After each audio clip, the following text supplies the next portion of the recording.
There are moments in history when arrogance walks into a room believing it owns everything: the space, the silence, and the people inside it. And then it meets Muhammad Ali. This is the true story of a wealthy millionaire who thought money made him superior, who believed fame could be bought, respect could be demanded, and greatness could be seated somewhere else.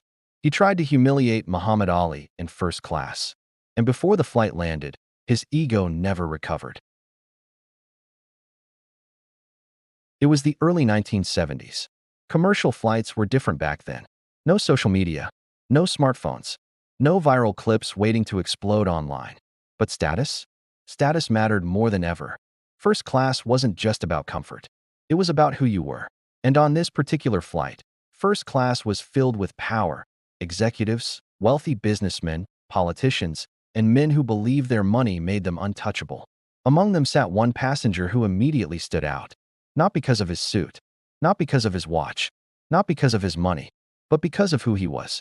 Muhammad Ali, the heavyweight champion of the world, the most famous athlete on the planet, a man whose name echoed in every corner of America, admired by millions and resented by some. Ali wasn't flashy that day. No entourage, no loud declarations. Just a tall, confident man, relaxed in his seat, calm, observant, smiling quietly. But across the aisle sat someone who didn't see a legend. He saw a problem. The man was a self-made millionaire.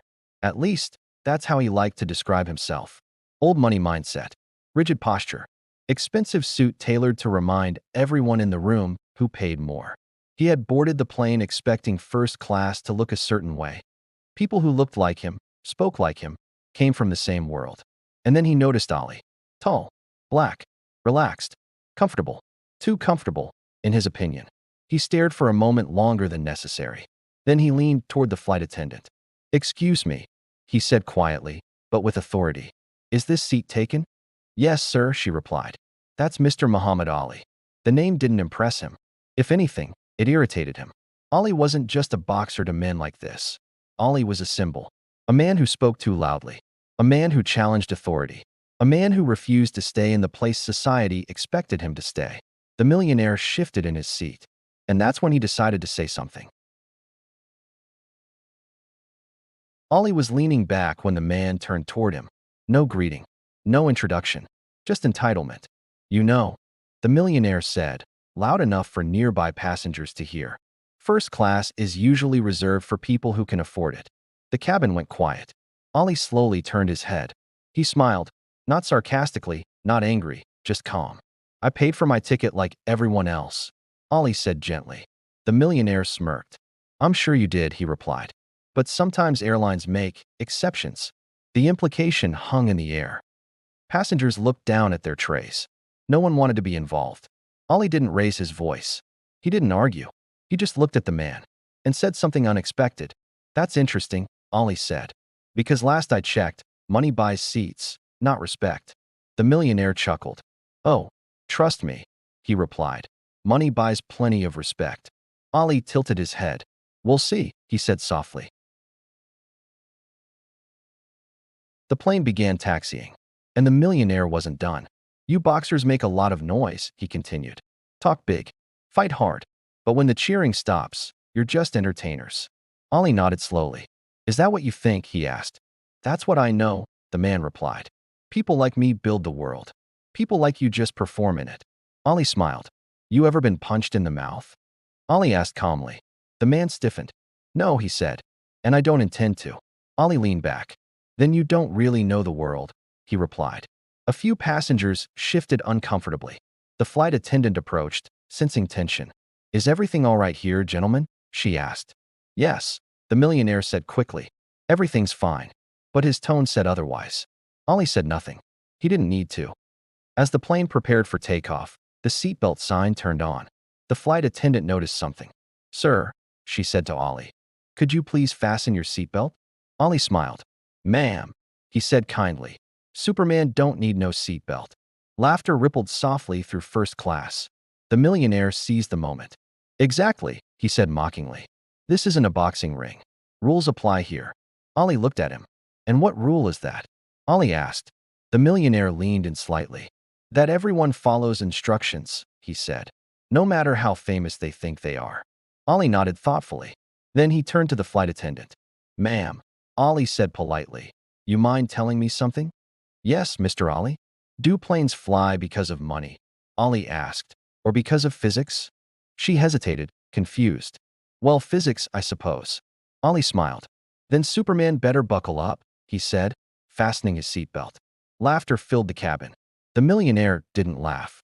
He clenched his jaw. As the plane lifted into the air, the millionaire leaned back, seething. He couldn't stand that Ollie wasn't embarrassed, wasn't angry, wasn't shrinking. So he made one last attempt. You know, he said loudly, people like you should remember where you came from. The cabin froze. Ollie slowly turned. And where is that? Ollie asked. From nothing, the man replied. And people who come from nothing should be grateful for any seat they're given. Ollie stared at him. No smile this time. No joke. Just calm certainty. Let me tell you something, Ollie said quietly. The plane hummed around them. When I was born, Ollie continued, I didn't have money. I didn't have power. I didn't have connections. The man rolled his eyes. But I had something you'll never buy, Ollie said. What's that? The millionaire scoffed. Ollie leaned forward. Courage, he said. And courage changes the world. The millionaire opened his mouth to respond. But before he could, a voice came from behind them. Excuse me, a passenger said. Are you seriously disrespecting Muhammad Ali? Another voice joined in. He's the greatest boxer who ever lived. And a war hero, someone added. He stood up for his beliefs when it cost him everything. The cabin shifted. The millionaire looked around. No allies. No support. Just eyes. Judging eyes. Ollie didn't say a word. He didn't need to. The millionaire suddenly realized something terrifying. His money couldn't save him here, because greatness had already taken the seat beside him. For the rest of the flight, the millionaire said nothing.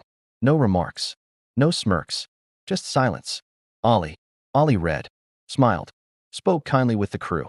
When the plane landed, passengers lined up to shake Ali's hand. Thank you for everything, one man said. You're an inspiration, another whispered.